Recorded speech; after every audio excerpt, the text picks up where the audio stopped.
So friends, आइए start करते अपना आज के वीडियो को। चैनल पे नए तो सब्सक्राइब कर लीजिए और बेल आइकन पर ऑल नोटिफिकेशन पे क्लिक कर लीजिए ताकि आपको आने वाले सभी नोटिफिकेशन रिगार्डिंग हमारे वीडियो से रेगुलरली मिलते रहें।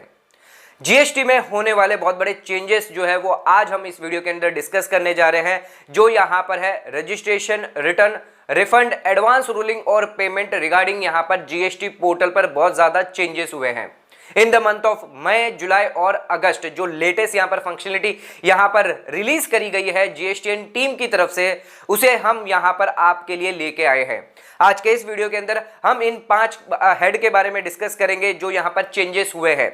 इस वीडियो को देखने के बाद यहाँ पर आपको और कोई वीडियो देखने की आवश्यकता नहीं होगी। जीएसटी के जो भी चेंजेस हुए हैं पोर्टल के अंदर हमने डिटेल में यहाँ पर डिस्कस किए हैं।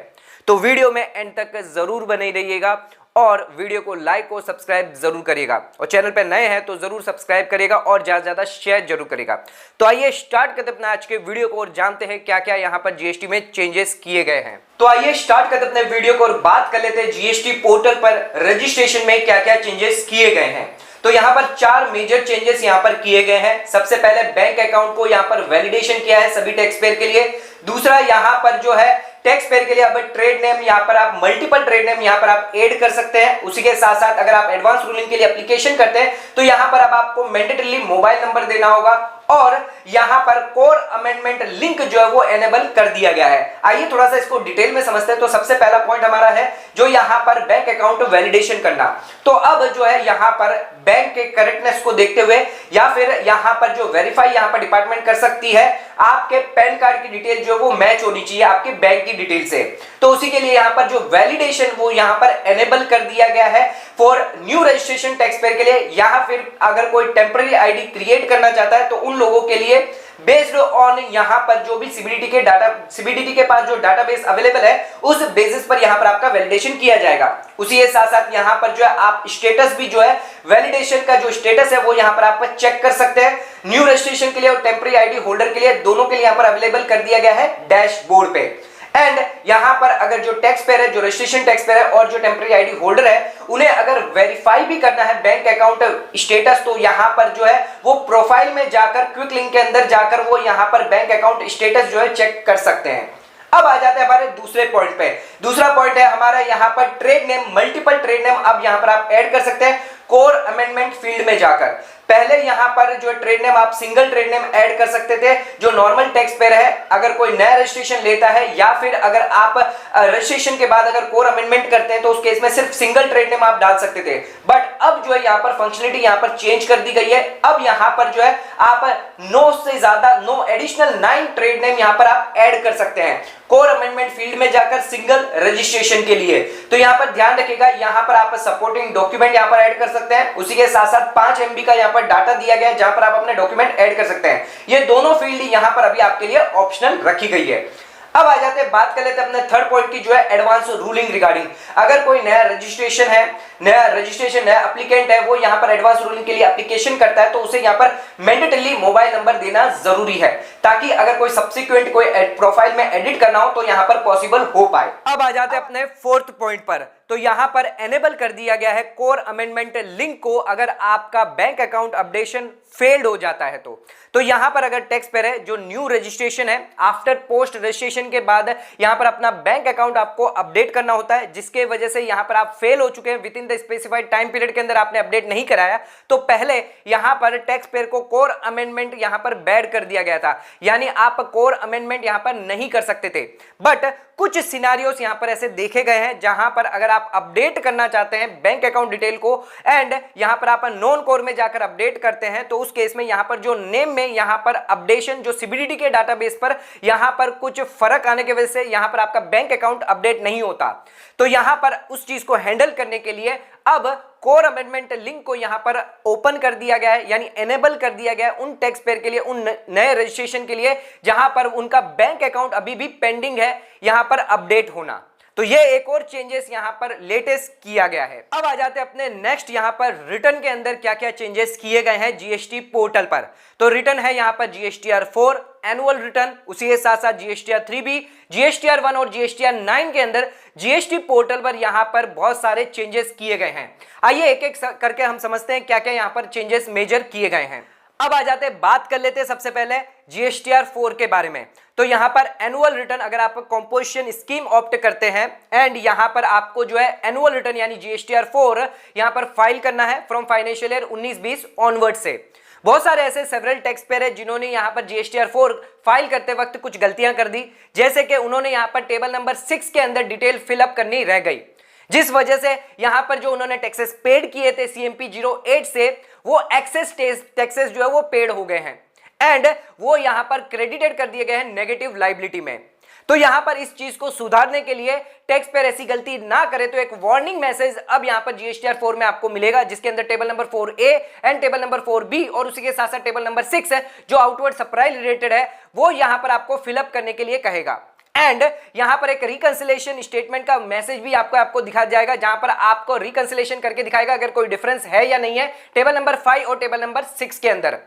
तो अब जो टैक्स पेयर है अगर जो कंपोजिशन में स्कीम में आते हैं तो उनको यहां पर ये चीजें ध्यान रखने के टेबल नंबर 6, टेबल नंबर 4 और टेबल नंबर 4A 4B सभी यहां पर फिलअप करनी है। उसी के साथ साथ यहां पर जिन लोगों ने ऑलरेडी ये मिस्टेक कर दी है, जिन्होंने ये फील्ड फिलअप नहीं करी है, उन लोगों के लिए एक कोड यहां पर डिप्लॉय कर दिया जाएगा। ऑटोमेटिकली आपका जो लेजर है वो अपडेट कर दिया जाएगा, जो नेगेटिव लायबिलिटी स्टेटमेंट है उसके अंदर अपडेशन कर दिया जाएगा। सेकंड यहां पर चेंजेस किया गया है जीएसटीआर 4 के अंदर, यानी अब आपके जीएसटीआर 4 में यानी एनुअल रिटर्न में अब डाटा होगा ऑटो पॉपुलेटेड जीएसटीआर 1 से फॉर टेबल नंबर 4A और 4B के अंदर। तो यहां पर अगर कोई पेमेंट ऑफ लायबिलिटी है, समरी ऑफ आउटवर्ड सप्लाई है, summary of inward supply, attracting reverse charge है, जो यहां पर कंपोजिशन टैक्स पेयर सीएमपी 08 के अंदर यहां पर दिखाते हैं क्वार्टरली बेसिस पर। उसी के साथ साथ अगर कोई रजिस्टर्ड पर्सन से यहां पर उन्होंने इनवर्ड सप्लाई करी है, इनवर्ड परचेज करी है, तो उस केस में जीएसटीआर 4A के अंदर यहां पर रिफ्लेक्टेड होती है थ्रू जीएसटीआर 1 से। तो ये सभी चीजें अब यहां पर आप जो है रिफ्लेक्टेड यानी ऑटो पॉपुलेटेड हो जाएगी आपके जीएसटीआर 4 के अंदर, यहां पर जीएसटीआर 1 से डाटा। एंड यहां पर आप एक्सेल में उसको डाउनलोड भी कर सकते हैं, जिसके लिए यहां पर आपको जीएसटी पोर्टल को लॉगिन करना होगा। सर्विस में रिटर्न में एनुअल रिटर्न में जाकर जीएसटीआर 4 के अंदर जाकर आपको यहां पर डाउनलोड कर सकते हैं टेबल नंबर 4A 4B। यह फंक्शनलिटी आपके लिए अवेलेबल कर दी गई है 29/6/2022 से। उसी के साथ यहां पर लेट फीस वेवियर करी गई है 28 जुलाई 2022 तक। अगर आप डीले फाइलिंग करते हैं GSTR 4 annual return for financial year 21-22 के लिए, तो यहां पर नोटिफिकेशन जारी किया गया था 12/2022 से 5 जुलाई 2022 को, जिसके अंदर अगर आप डिले फाइलिंग करते हैं जीएसटीआर 4 यानी एनुअल रिटर्न, तो यहां पर आपकी लेट फीस को वेवियर कर दिया गया है 28 जुलाई 2022 तक। अगर किसी ने ऑलरेडी यहां पर अर्लीली यहां पर जीएसटीआर 4 एनुअल रिटर्न फाइल करते वक्त लेट फीस यहां पर जमा कर दिए सरकार को, तो सरकार यहां पर आपको रिफंड कर देगा एंड आपके कैश लेजर में उसको क्रेडिटेड कर देगा जीएसटीआर 4 एनुअल रिटर्न की लेट फीस। अब आ जाते बात कर लेते हैं जीएसटीआर 1 के अंदर क्या क्या चेंजेस किए गए हैं। तो यहां पर जीएसटीआर 1 के अंदर टेबल नंबर 12 के अंदर यहां पर एचएसएन वैलिडेशन को लेकर यहां पर चेंज किया है।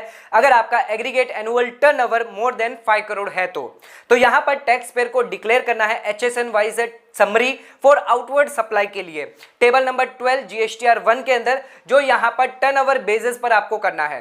तो यहां पर अगर आप टैक्स पेयर है, आपका aggregate annual turnover up to 5 crore है, तो उस केस में यहां पर आपको 4 डिजिट और मैक्सिमम मिनिमम 4 डिजिट और मैक्सिमम यहां पर 8 डिजिट तक यहां पर एचएसएन या सैक कोड यहां पर डिक्लेयर करना है फॉर आउटवर्ड सप्लाई के लिए।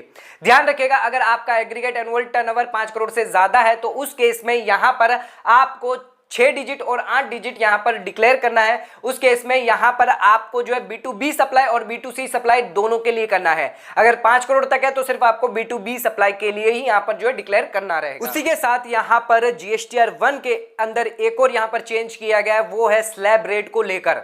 तो यहां पर 6% की स्लैब रेट यहां पर इंट्रोड्यूस करी गई है, 3% सीजीएसटी, 3% एसजीएसटी और 6% आईजीएसटी। तो 2/2022 नोटिफिकेशन के थ्रू यहां पर न्यू स्लैब रेट को इंट्रोड्यूस किया गया है फॉर सर्टेन गुड्स के लिए, जहां पर आपको सीजीएसटी के अंदर 3%, एसजीएसटी के अंदर 3% दिखाई देगा। उसी के साथ साथ आईजीएसटी अगर है तो यहां पर 6% रहेगा। एंड ये चेंजेस यहां पर इंप्लीमेंट कर दिए गए हैं जीएसटीआर 1 के अंदर भी। अब आ जाते हैं, बात कर लेते हैं यूआईएन होल्डर की। तो यहां पर यूआईएन होल्डर के लिए यहां पर चेंजेस किया गया है। अब यहां पर जीएसटीआर 11 के अंदर डाटा ऑटो पॉपुलेटेड किया जाएगा जीएसटीआर 1 और 5 से। तो यूआईएन होल्डर यहां पर अगर रजिस्टर्ड टैक्स पेयर है, जिनको यहां पर इनवर्ड सप्लाई की डिटेल देनी होती है जीएसटीआर 11 के अंदर, एंड उसी के साथ साथ वो अपना रिफंड क्लेम कर सकते हैं क्वार्टरली बेसिस पर जीएसटी आरएफडी 10 भर के। लेकिन इस चीज को यहां पर और ऑथेंटिकेट करने के लिए डिपार्टमेंट ने यहां पर यूएन होल्डर को अब जो डाटा है वो ऑटो पॉपुलेट किया जाएगा, जो भी इनवर्ट सप्लाई का है जीएसटीआर 1 से और जीएसटीआर 5 से यहां पर आपका ऑटो पॉपुलेट कर दिया जाएगा सीधे सीधे जीएसटीआर 11 के अंदर, ताकि यहां पर रिफंड क्लेम करने में कोई भी दिक्कत ना आए। उसी के साथ साथ यहां पर inward supply attracting reverse charge basis पर है, जो जीएसटीआर 11 के अंदर यहां पर ऑटो पॉपुलेशन के लिए डिसेबल कर दिया गया। नेक्स्ट आ जाते हैं जीएसटीआर 9 पर। तो जीएसटीआर 9 पर यहां पर चेंजेस किया गया है। जीएसटी पोर्टल पर यहां पर जीएसटीआर 9 के अंदर अगर आप एनुअल रिटर्न फाइल करते हैं तो यहां पर अब आपको एचएसएन को यहां पर वैलिडेशन करना होगा 4 डिजिट और 6 डिजिट। सभी टैक्स पेयर जिनका aggregate annual turnover up to 5 crore तक है तो उन्हें यहां पर 4 डिजिट यहां पर मैंडेटरी यहां पर देना है एचएसएन, और उसी के साथ साथ 5 करोड़ से ज्यादा आपका एग्रीगेट एनुअल टर्नओवर तो यहां पर आपको 6 डिजिट एचएसएन देना पड़ेगा। उसी के साथ साथ यहां पर टेबल नंबर 17 जीएसटीआर 9 के अंदर फाइनेंशियल ईयर 21-22 के लिए अब यहां पर वैलिडेशन कर दिया, इंप्लीमेंट कर दिया गया है। अब आपको यहां पर 4 डिजिट और 6 डिजिट यहां पर देना होगा। अगर आप एनुअल रिटर्न फाइल कर रहे हैं, अगर आपका टर्नओवर 5 करोड़ से कम है तो यहां पर आपको 4 डिजिट एचएसएन कोड देना है, और 5 करोड़ से ज्यादा है तो यहां पर आपको 6 डिजिट एचएसएन कोड देना रहेगा। अब आ जाते बात कर लेते हैं जीएसटीआर 3B के अंदर क्या क्या चेंजेस किए गए हैं। तो यहां पर जीएसटीआर 3B के अंदर एक नई टेबल इंट्रोड्यूस करी गई है जो है 3.1.1। इस टेबल को इंट्रोड्यूस करने का मकसद यह है कि यहां पर 9(5) की जो सर्विसेज हैं, जो ई कॉमर्स ऑपरेटर यहां पर सर्विस प्रोवाइड कर रहे हैं, जो यहां पर गवर्नमेंट ने इनको नोटिफाइड करी गई है, जैसे कि पैसेंजर ट्रांसपोर्ट सर्विस है, उसके अलावा हाउस कीपिंग या रेस्टोरेंट सर्विस है। अगर ऐसी सर्विसेज यहां पर ई कॉमर्स ऑपरेटर दे रहा है तो उन्हें यहां पर सप्लाई डिक्लेयर करनी पड़ेगी, जिसके लिए टेबल 3.1.1 यहां पर एडेड कर दिया गया है जीएसटीआर 3B के अंदर। अब यहां पर जो नोटिफिकेशन आया था 14/2022 जो 5 जुलाई 2022 को आया था, जिसके अंदर यहां पर ये टेबल जो है उसके वजह से यहां पर ऐड किया गया है। अब यहां पर जो ई कॉमर्स ऑपरेटर है और जो रजिस्टर्ड टैक्स पेयर है, अगर ऐसी कोई सप्लाई करता है तो उन्हें यहां पर डिक्लेयर करना पड़ेगा जीएसटीआर 3B के अंदर। अब आ जाते हैं, बात कर लेते हैं, एक फंक्शनलिटी यहां पर ऐड करी गई है, सर्च कर सकते हैं आप, व्यू कर सकते हैं एडवांस रूलिंग के ऑर्डर को। ऐसी कोई फंक्शनलिटी पहले नहीं दी गई थी किसी भी टैक्स पेयर के लिए। यहां पर आप सर्च करके एडवांस रूलिंग के ऑर्डर को यहां पर जो भी पास किया है अथॉरिटी या appellate authority of advance ruling ने, तो यहां पर आप सर्च नहीं कर सकते थे, बट अब यह फंक्शनलिटी यहां पर एनेबल कर दी गई है जीएसटी पोर्टल पर। अगर आप प्री लॉगिन करते हैं या पोस्ट लॉगिन करते हैं तो यहां पर अब आप फंक्शनलिटी अवेलेबल है आपके लिए। आप सर्च कर सकते हैं, व्यू कर सकते हैं एडवांस रूलिंग अथॉरिटी के ऑर्डर को, जिसके अंदर आपको जीएसटी नंबर दिया जाएगा, यहां पर लीगल नेम आएगा, उसी के साथ साथ order number, order date, nature of activity, issues जो रिलेटेड है, ये सभी डिटेल यहां पर आपको प्रोवाइड कर दी जाएगी। अब आ जाते हैं रिफंड पर। तो यहां पर रिफंड के अंदर एक बहुत बड़ा चेंज किया गया है। अगर आप एक्सपोर्ट करते हैं विदाउट पेमेंट ऑफ टैक्स और रिफंड यहां पर क्लेम करते हैं तो उस केस में अगर कोई टैक्स पेयर है जिन्हें यहां पर इनवॉइसेस की इनवर्ट सप्लाईज की डिटेल यहां पर डालनी होती है स्टेटमेंट 3 के अंदर, RFT 01 के अंदर, अगर वो आईटीसी यानी रिफंड क्लेम करें अनयूटिलाइज्ड आईटीसी की, जो यहां पर है export without payment of tax है,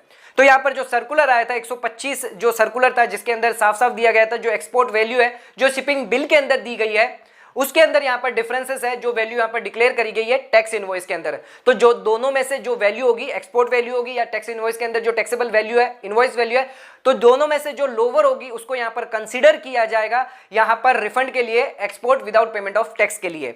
बट अब यहां पर एक चेंजेस किया गया स्टेटमेंट 3 के अंदर, जो यहां पर अब आप है एफओबी वैल्यू जो है वो यहां पर आप डाल सकते हैं। अगर आप एक्सपोर्ट करते हैं without payment of tax, statement 3 के अंदर अब आपको एफओबी वैल्यू भी यहां पर दिखने वाली है सर। तो आज के इस वीडियो के अंदर हमने जीएसटी रिलेटेड सभी मेजर चेंजेस देखने की कोशिश करी है जो मई, जुलाई और अगस्त के महीने में हुए हैं। जो लेटेस्ट यहां पर चेंजेस किए गए हैं रजिस्ट्रेशन, रिटर्न, रिफंड और एडवांस रूलिंग में। तो यहां पर हम अपना वीडियो खत्म करते हैं। वीडियो पसंद आया चैनल को लाइक और सब्सक्राइब जरूर करेगा, ज्यादा से ज्यादा शेयर जरूर करेगा। धन्यवाद।